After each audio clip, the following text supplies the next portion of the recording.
திருமணத்தை மீறிய உறவால் ஆண் நண்பர் குறித்து கணவருக்கு கடிதம் எழுதிவிட்டு பெண் காவலர் ஒருவர் தற்கொலை செய்து கொண்ட சம்பவம் காவல்துறை வட்டாரத்தில் பெரும் அதிர்வலைகளை ஏற்படுத்தியுள்ளது. கடலூர் அருகே உள்ள கொங்கராயனூர் பகுதியைச் சேர்ந்தவர் 26 வயதான சோனியா.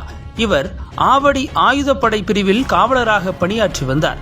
சோனியாவிற்கும் 27 வயதான முகிலன் என்பவருக்கும் திருமணம் நடந்து 6 வயதில் பெண் குழந்தை ஒன்று உள்ளது.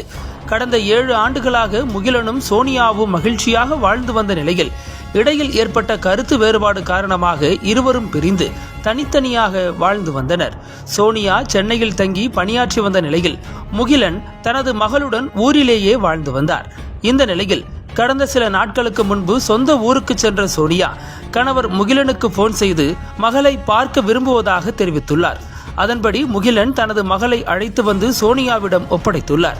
பின்னர் சோனியா, முகிலன் மற்றும் அவர்களது மகள் ஆகிய மூவரும் ஒன்றாக கடற்கரைக்கு சென்று சுற்றி பார்த்துவிட்டு வந்தனர். அதன் பிறகு முகிலன் மகளை மீண்டும் அழைத்து சென்றுள்ளார். இந்த சூழலில் கடந்த 1ஆம் தேதி சோனியா தனது கணவருக்கு தொலைபேசி மூலம் தொடர்பு கொண்டு தான் விஷம் அருந்தி விட்டதாகவும் மகளை நன்றாக பார்த்து கொள்ளுமாறும் கூறி இணைப்பை துண்டித்துள்ளார்.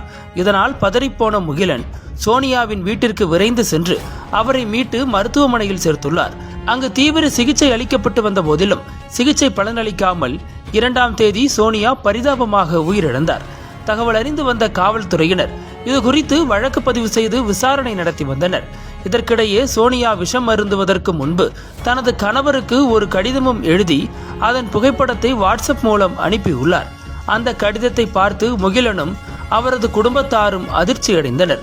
அந்த கடிதத்தில் குறிப்பிட்டுள்ளவை பின்வருமாறு: சென்னை ஆவடியில் பணிபுரிந்த எனக்கும் அங்கு பணிபுரிந்த காவலர் ராஜு என்பவருடன் பழக்கம் ஏற்பட்டது. முதலில் ராஜுவுடன் பழகி வந்தேன். பின்பு அவரிடம் எனது திருமண வாழ்க்கை பற்றியும் கூறினேன். மேலும் விவகாரத்து ஆனவுடன் என்னை திருமணம் செய்து கொள்வதாக அவர் உறுதியளித்தார். அதனை நம்பி நெருங்கி பழகி அவர் மூலம் கர்ப்பமானேன். இதனை ராஜுவிடம் கூறி திருமணம் செய்து கொள்ளுமாறு கேட்டேன். ஆனால் அவர் கருவை கலைத்துவிடு என்று மிரட்டினார். அதை நான் கேட்கவில்லை. அவர் என் மீது பொய்யான புகார் அளித்தார். அந்த புகாரை காவல்துறை கண்காணிப்பாளர் விசாரித்து வந்தார். அன்று இரவு ராஜு என்னிடம் பேசினார்.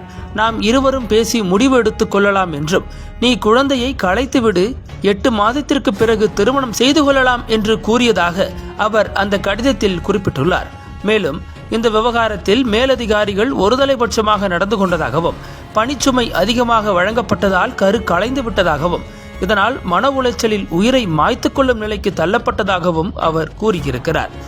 தனது மரணத்திற்கு ராஜு மட்டுமே காரணம் என்றும் தனது கணவர் மற்றும் மகளை விசாரிக்க வேண்டாம் என்றும் கடிதத்தில் தெரிவித்திருந்தார். இதன் அடிப்படையில் காவல்துறையினர் காவலர் ராஜுவை கைது செய்து விசாரணை நடத்தி வருகின்றனர்.